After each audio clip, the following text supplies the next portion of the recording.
네, 현재 시각 3시 10분 지나고 있습니다. 코스피는 약보합에서 움직이고 있어요. 물론 지수의 낙폭이 크진 않지만 오전장과 비교해 봤을 때 하루의 변동폭이 크다라는 점에서 코스피 역시 체감적인 이 투심이 크게 위축된 상황이고요. 코스닥은 800선까지 내려왔습니다. 795.45포인트 기록하면서 오늘 코스닥 시장에서는 개인의 매도 우위, 반면에 외국인은 여전히 312억 원의 매수를 보여주고 있고 기관도 팔지는 않고 있어요. 지금 포지션, 매수 포지션으로 방향 돌리고 있습니다. 과연 오늘 장 우리가 눈여겨봐야 될 이슈는 어떤 것들이 있을지 김태성 본부장, 변영인 대표와 함께 이야기 나눠볼게요. 어서 오세요. 네, 안녕하세요. 네, 안녕하십니까.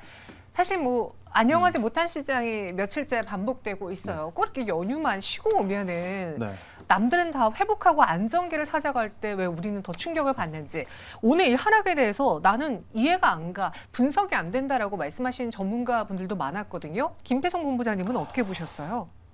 굉장히 속상할 수밖에 없는 좀 흐름인 것 같아요. 그러니까 우리가 주식을 할 때 가장 힘든 게 상대적 박탈감 아니겠습니까? 맞아요. 특히나 이제 오늘 같은 경우에는 장 초반에 굉장히 강했고 또 우리나라 시장만 열렸던 것이 아니고 중국도 개장을 했고 일본도 개장을 했습니다. 그런데 지금 일본 같은 경우에는 굉장히 좋은 강세를 보이고 있는 반면에 우리나라 시장만 지금 조정의 폭이 혹은 깊이가 굉장히 지금 강하게 받다 보니 이 실망 매물을 넘어서 지금 투매 물량이 나오고 있는 그러한 상황이다라고 좀 보여지고 있고 일단 저의 개인적인 뇌피셜입니다만은 2차 전지에 우리가 좀 많은 관심을 좀 보였지 않습니까? 근데 이제 2차 전지가 공매도가 됐든 어떤 이슈가 되었든 실적에 대한 부담이 되었든 일단 올라가지 못하고 조정이 나오다 보니 이 신용 매수한 물량들의 손절 물량들이 좀 시장에 나오는 것 같아요. 또 이제 이것을 커버하기 위해서는 아마 많은 개인 투자자분들이 에코프로 그룹주들의 손절을 하는 것이 아니고 또 가지고 있는 다른 종목군들을 또 매도를 해서 그들을 또 방어하려는 또 투심도 있기 때문에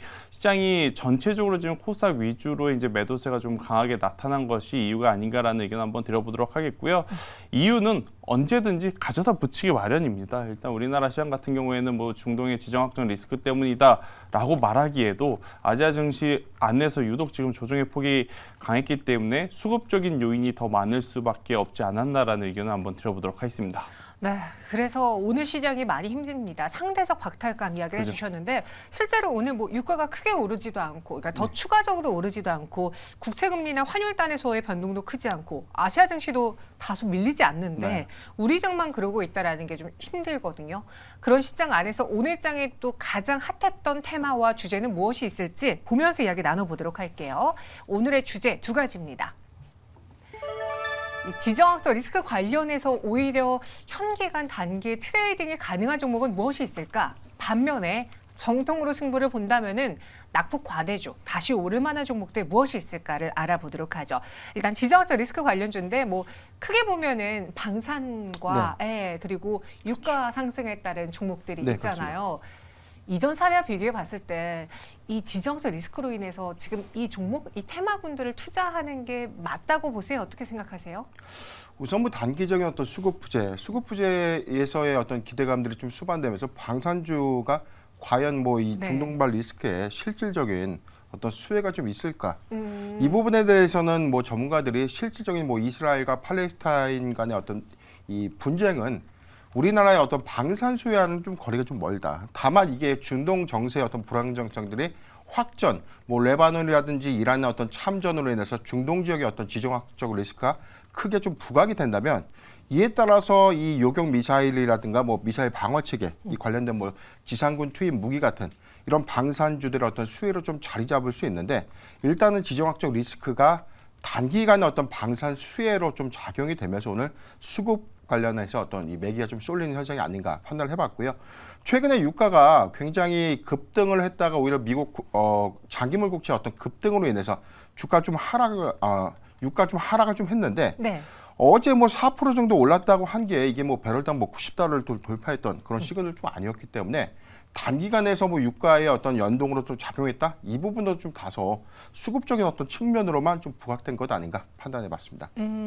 그럼 단기적인 관점에서만 접근을 하는 게 맞는 걸지 두 분의 생각은 어떤 종목으로 압축됐을까요? 오늘 또 이 테마를 궁금해하신 분들을 위해서 탑3 선호도를 한번 보겠습니다. 김태성 본부장님은 LIG 넥스원과 현대로템, 한일 단조를 선택을 했고요. 변영인 대표는 하나시스템, LIG 넥스원, 한국석유 나왔습니다. 두 분의 선택을 보니 상대적으로 방산 쪽에 대한 치중이 조금 더 커 보이는데 본부장님은 아예 유가 관련주는 넣지도 않으셨네요. 네, 역시 앵커님이 참 예리하신 것 같습니다. 제가 어떤 사실 면에서? 그 이야기를 하려고 했는데 네. 그렇게 또 질문을 주셨기 때문에 일단 유가 같은 경우에는 과거에 이제 사례들을 좀 들어봤을 때 지금 5번째 뭐 중동 정쟁이 일어날 수 있겠다라는 이야기가 나와서 이야기를 하는 건데 1차부터 2차, 3차, 4차가 나왔을 때 유가가 초반부터 엄청나게 큰 폭으로 상승을 했었거든요. 하지만 이제 이번에는 사실 두 나라가 두 지금 단체가 이 산유국과는 좀 거리가 멉니다. 아무래도 이것들이 이제 확장이 되었을 때는 좀 이슈가 되겠습니다만 이란에서는 발빠르게 지금 선을 그었어요. 자기네들은 상관이 없다라고. 그리고 공격을 한 쪽에서도 대화할 여지가 있다라는 이야기를 했습니다. 그렇다라고 하면 일단 이스라엘 쪽에서는 대화는 필요 없다. 이렇게 좀 강경하게 나오곤 있겠습니다만 일단 유가 시장에서의 변동성이 그렇게 크지 않다라는 것을 조금 고려해 본다라고 하면 추후에 움직일 수는 있겠습니다만 저는 유가보다는 결국 이제 방산 쪽에 한 번 더 포커스를 맞춰보는 게 어떻겠는가라는 의견을 좀 가지고 있고 또 이제 방산도 어떻게 보느냐에 따라서 좀 시각차가 다를 수는 있을 것 같습니다. 저는 중동발의 이슈에 따라서 우리나라 방산 기업들이 테마적으로 움직일 것이다. 그것을 기대하는 것은 아닙니다. 네. 그럼 무엇을 기대하느냐? 그동안에 굉장히 소외를 받았었어요. 뭐 앞서 이제 말씀드렸던 LIG 넥스원도 그렇고 뭐 많은 지금 방산 기업들이 소외를 받았는데 이번 이슈로 일단 관심의 시선에 조금 들어왔다라는 것에 저는 포커스를 좀 맞춰야 될 것 같습니다. 그동안에는 뭐 현대로템도 그렇고 LIG 넥스원도 그렇고 하나그룹주들도 그렇고 굉장히 좋은 수주, 좋은 실적을 내보였음에도 불구하고 이미 시장에서 알고 있었던 내용들이 좀 많이 나오다 보니까 주가는 좀 지지부진했었거든요.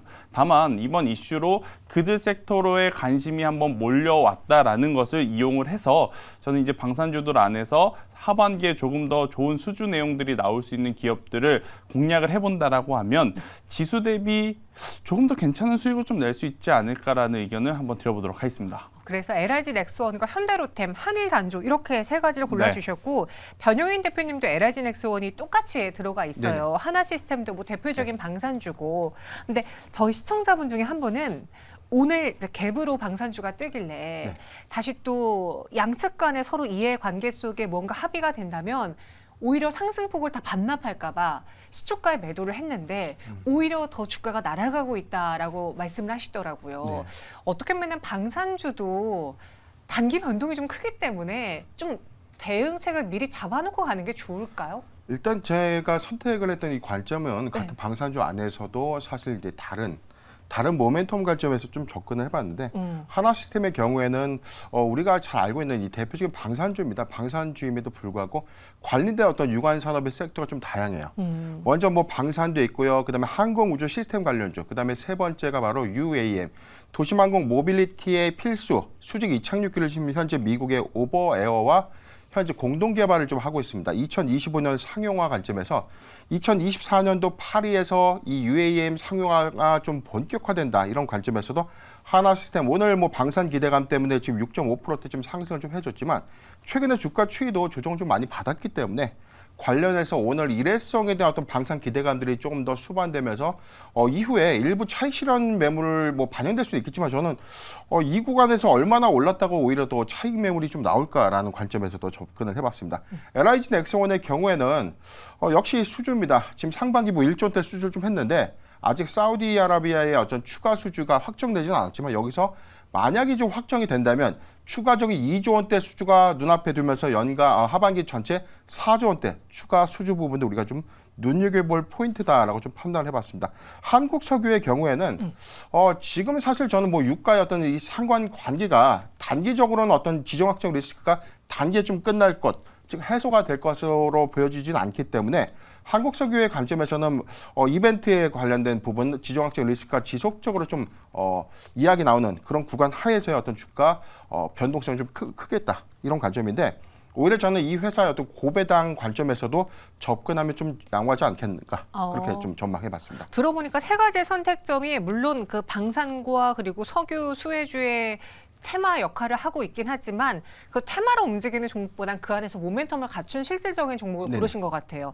하나 시스템이 탑픽이었는데 이 종목을 그럼 현재 갖고 가시는 분들은 목표가를 어디로 보는 게 좋을까요? 네, 저는 지금 매수가 11,800원에서 오늘 종가가 지금 한 12,500원 구간이 종가 부분도 접근해도 좀 좋다. 오. 목표가는 저는 15,500원인데 한 16,000원까지는 좀 무난하지 않겠는가라고 좀 판단을 해봤습니다. 이탈가, 즉 손절가는 11,000원을 제시해드리겠습니다. 목표 주가 15,500원, 손절가는 11,000원 제시해 주셨고요.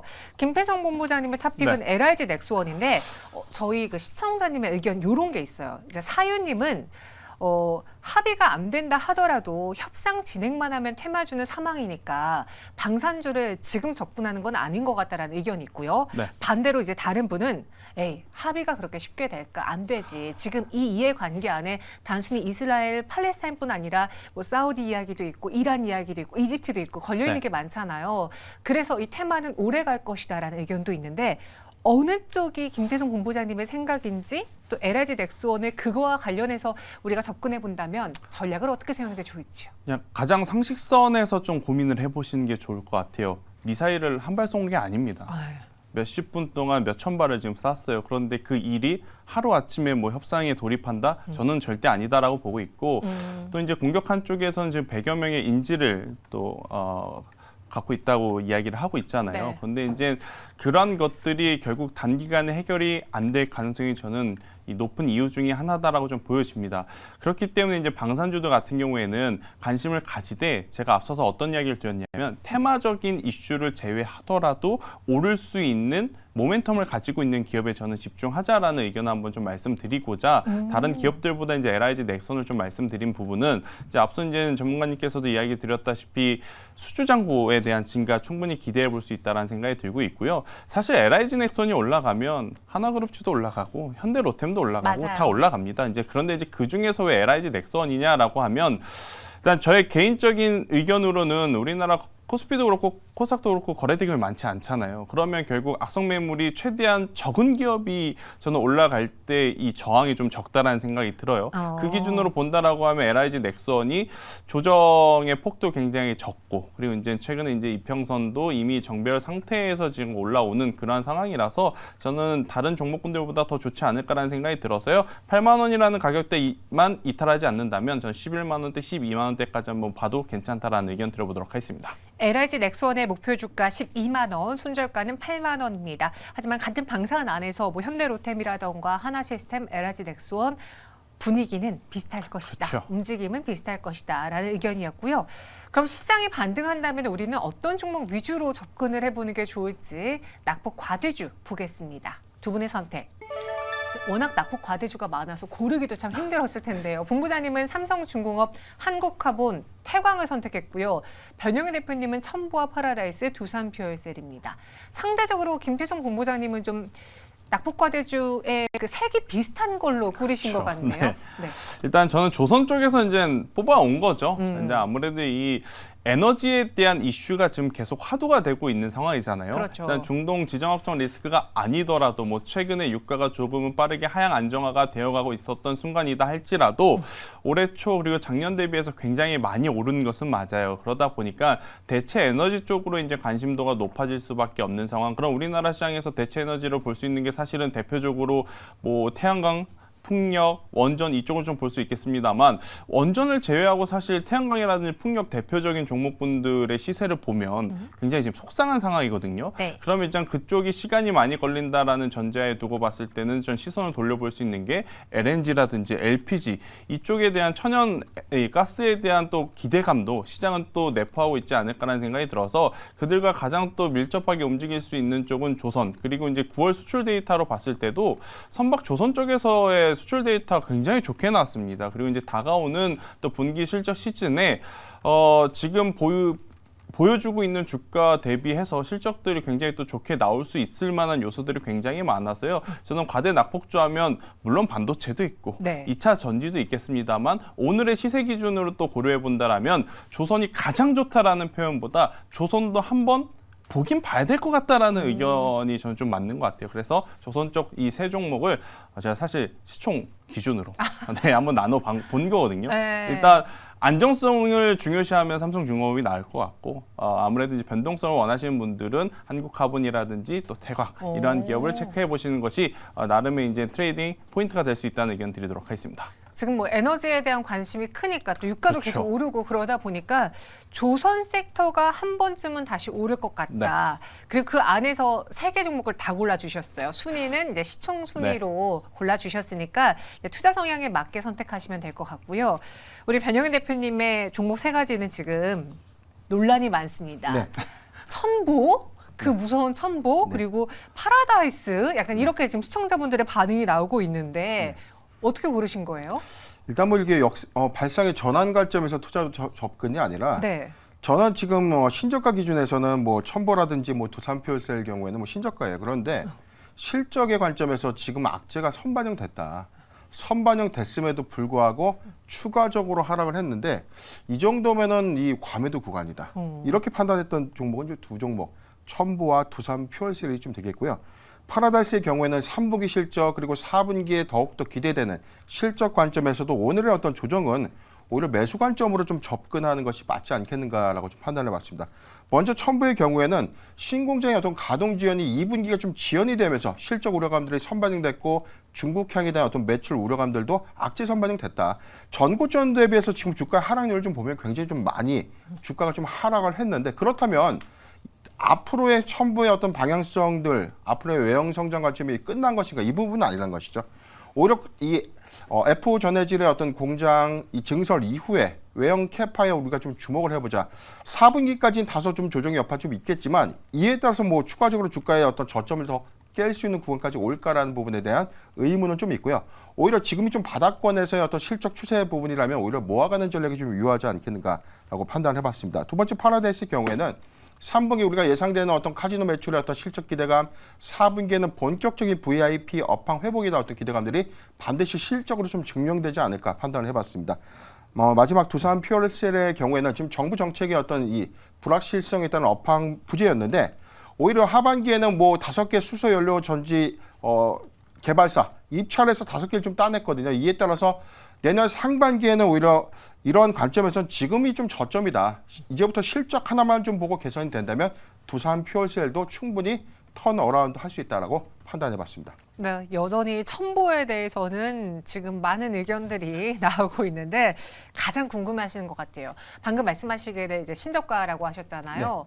근데 다른 종목들도 다 시장 탓에 의해서 하락하긴 했지만 신저가를 다 기록한 건 아닌데 그 와중에 그렇게까지 많이 밀린 건 다 이유가 있지 않겠느냐라는 분석도 하고 계시거든요. 가격 전략이 중요할 것 같아요. 첨보 어떻게 세워볼까요? 네, 첨보 저는 11만 원 구간에서 지금 종가 부근까지도 접근해도 괜찮다라고 판단해봤습니다. 목표가 19만 원 그리고 손절가 9만 8천 원을 좀 제시해드렸는데 일단 첨보의 경우에는 불확실성이 주가의 하락을 좀 주도하고 있다. 이 부분에 대해서는 어떤 뭐 의무도 맞아요. 그런데 여기서 더 빠진다? 그렇다면 지금 현재 증설 투자에 관련된 효과는 전혀 없어지는 것인가? 이 부분을 한 번 더 고려한다면 첨보는 지금 구간에서는 조금 더 관심 있게 봐도 무방하지 않겠나 판단을 해봤습니다. 네, 첨보 목표 주가는 19만 원, 손절가는 9만 8천 원 제시했고요.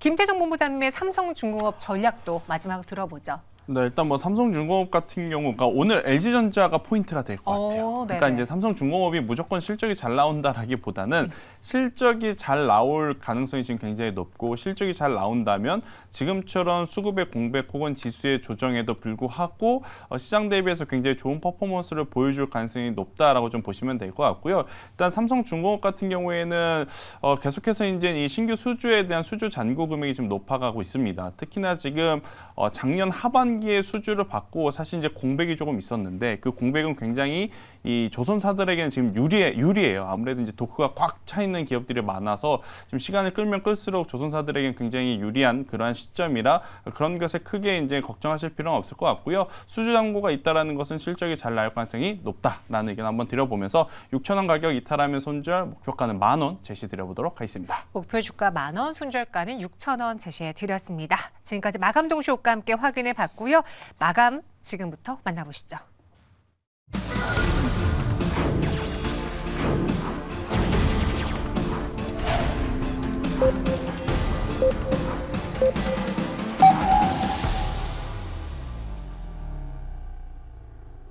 네, 10월 10일 우리 증시 문을 닫았습니다. 일단 원달러 환율이 다시 1,350원까지 오르긴 했지만 연휴 이전과 비교했을 때 그 변동이 그리 크지 않았고요.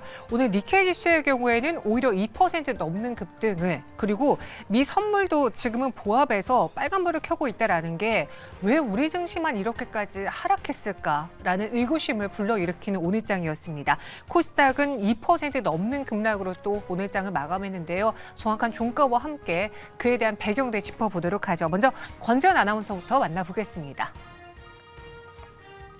네, 마감 시황입니다.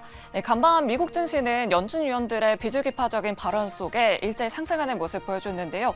국내 증시도 그 훈풍 이어받으면서 오늘 장 초반에는 1% 넘게 상승했습니다. 하지만 오후장 들어서 일제히 무너지는 모습 보여줬는데요. 특히나 코스닥 지수가 2.62% 강한 움직임 보여줬습니다. 오늘 800포인트도 깨졌는데요. 7개월 만입니다. 794.98포인트에 마감했고요. 코스피 지수 같은 경우에도 가까스로 2,400포인트 지켜내면서 마감했습니다. 오늘 코스피 지수는 0.26% 하락하면서 2,402포인트에 마감했습니다. 그렇지만 그래도 오늘 상승하는 종목들 참 많았죠. 코스피 상승률 상위 종목들도 확인해 보도록 하겠습니다. 앞서서 짚어봤듯이 전쟁 리스크 관련한 종목들이 오늘 시장에서 강한 움직임 보여줬습니다. 유가와 에너지 관련주들이 오늘 시장에서 특히나 강한 움직임 보여줬는데요. 한국석유, 대성에너지, 극동유화가 모두 26% 넘는 상승세 보여줬고요.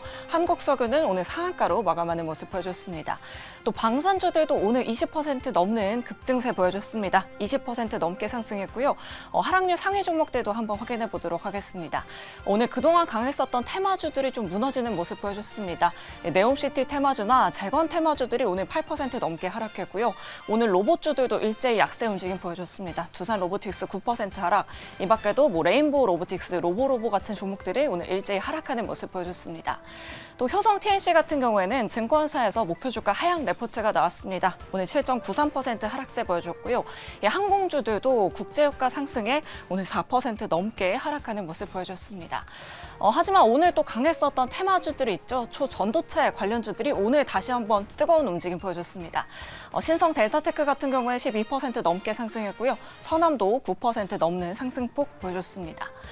그리고 오늘 LG전자가 2시 이전에 3분기 잠정 실적을 발표했죠. 3분기 잠정 실적, 영업이익이 전년 동기 대비해서 33% 넘게 상승했다는 소식 속에 어닝 서프라이즈 모멘텀 받으면서 오늘 무려 7% 넘게 상승했습니다. 10만 원 선도 탈환하면서 10만 5,100원에 마감했고요. 삼성전자 같은 경우에는 내일 잠정 실적 발표가 있죠. 0.61% 상승하면서 66,400원에 장 마쳤습니다. 자, 이렇게 마감 상황 알아봤고요. 마감 상황 자세한 내용 계속해서 확인해 보시죠. 네, 이렇게 시장의 흐름 봤습니다. 일단 가장 궁금한 건 오늘 뭐니 해도 그거일 것 같아요.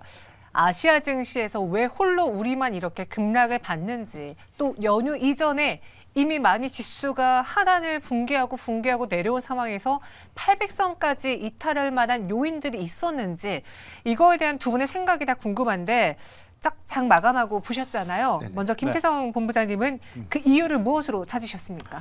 일단 2차 전지의 신용 미수 매도 물량이 가장 크지 않았나라는 생각이 듭니다. 그러니까 이게 악순환의 사이클이 지금 돌았다라고 좀 보시면 될 것 같아요. 네. 만약 2차 전지가 밀려서 이 개인 투자자분들의 이제 문자로 이 담보 비율에 대한 이 경고 메시지가 왔을 거예요. 그럼 그것을 또 메꾸기 위해서 어딘가에서 자금을 조달을 해야 되는데 현금 여력이 있으시면 애초에 문자가 안 왔겠죠. 근데 현금 여력이 없으시다 보니 가지고 있는 종목군들 중에 그런 현금을 만들어서 또 포트를 이동을 해야 된다라고 좀 생각을 해보면 2차 전지를 매도하겠습니까? 아니죠. 다른 쪽에서 매도를 하고 2차 전지 쪽으로 또 넘어오실 분들이 굉장히 많은 지금 그런 사이클이 돌아가면서 이제 이 코스닥의 조정을 조금 더 불러일으킨 것이 아닌가라는 의견을 한번 들어보도록 하겠고요.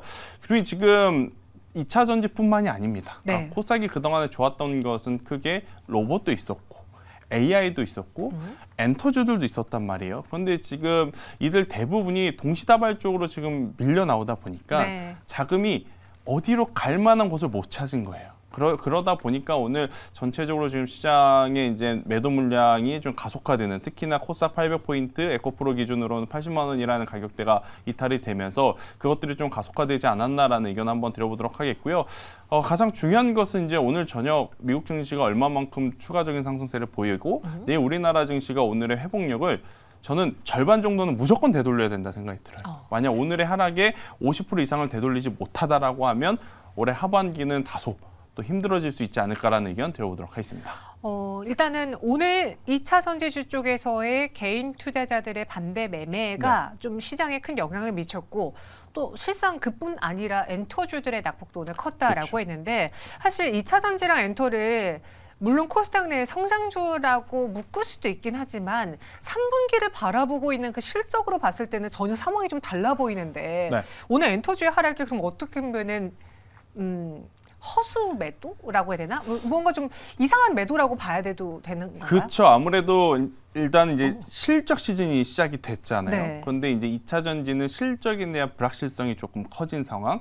근데 또 엔터주들은 실적을 좋게 보기보다도 네. 이 부담감이 좀 있을 것 같아요. 그러니까 워낙 지금 좋았잖아요. 1분기도 좋았고 2분기도 좋았고 3분기도 다들 좋을 거라 생각을 했는데 만약 그 눈높이, 그러니까 높아진 눈높이에 미치지 못하다면 굉장히 또 흔들릴 수 있어요. 오늘 LG전자가 지금 실적이 나오면서 좋은 이유가 뭐냐면 눈높이가 낮았습니다. 그런데 그 낮은 눈높이보다 좋은 실적을 내보이니까 지금 좋은 평가를 받은 것인데 이것이 반대로 적용이 되었을 때는 엔터주들도 당연히 당분간 또 몸을 사려야 되는 그러한 또 구간에 진입이 되다 보니 험매도라고 하기에는 좀 그렇고 일단은 리스크 회피 물량들이 조금 다소 여러 군데에서 동시다발적으로 좀 나온 것이 가장 큰 문제가 아닌가라는 의견 한번 드려보도록 하겠습니다. 네. 그럼 변영인 대표님이 봤을 때 오늘 시장의 하락 요인은 어떤 것으로 보셨습니까? 일단 뭐 시장의 방향성들이 수립되지 못했다. 뭐 저번 주에도 좀 말씀을 좀 드렸는데 네. 오늘 이번 주에는 뭐 굉장히 좀 중요한 이슈들이 좀 있어요. 미국의 뭐 생산자 물가지수 그리고 소비자 물가지수 발표, 삼성전자 실적 발표 등이 좀 야기되는데 지금 여기서 앞으로 증시의 방향성들이 좀 확정될 것이다. 지금 현재 주도 테마가 조금 더 부재한 상황 속에서 증시 어떤 방향성들이 좀 수립되지 못했고 연휴 기간 동안 중동발 뭐 지정학적 리스크가 좀 부각됐던 원인 이 부분이 개인들의 투자 심리를 좀 크게 위축시켰다라고 좀 판단해봤습니다. 장중 반대매매 여파를 좀 보면 전체적으로 12시 한 40분 기점에서 코스피 코스닥의 어떤 하락폭이 좀 컸기 때문에 통상적인 반대매매의 어떤 장중 매물이 좀 출현되는 구간은 2시에서 2시 반 사이에 오히려 좀 집중되는 모습들도 있거든요. 이전에 주가가 이미 추세 이탈 좀 하고 있는 시그널들이 좀 나왔다는 것. 이 부분은 사실 반대매매 어떤 여파보다도 투자 심리가 좀 크게 위축되는 지금 리스크 대응료 원인이 좀 됐을 것이고요. 이번 주에 추가적으로 더 하락할 수 있다라는 어떤 우려감들이 어떤 개인의 어떤 증시 투심을 또 작용한 것 아닌가 판단을 해봤습니다. 그러니까 변영인 대표님은 반대 매매도 있겠지만 일단 개인 투자자들이 이 불안감 속에 현재 갖고 있는 주식을 매도한 것, 그러니까 네. 투심 위축이 오늘 코스닥의 급락을 유발한 것 같다라고 설명을 해주셨어요. 그래서 그런 걸까요? 오늘 장에서 나름 호재가 나왔음에도 불구하고 상승폭을 반납한 게 삼성전자, SK하이닉스 그리고 반도체주예요. 어떻게 보면 좋은 뉴스가 나왔는데 시장 탓에 그 상승폭을 다 반납했다라는 건 사지 못한 분들을 위한 매수 기회로 바라봐도 괜찮을 것인지 특히 오늘 SK하이닉스의 장중에 뭐 반납한 수치만 해도 한 3, 4%는 될 거거든요. 어떻게 보세요?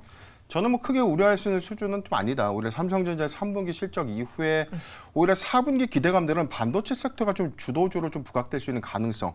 이 부분을 우리가 좀 포인트로 참고한다면 오히려 조정시 매수가 좀 유효하지 않겠는가라고 판단을 해봤습니다.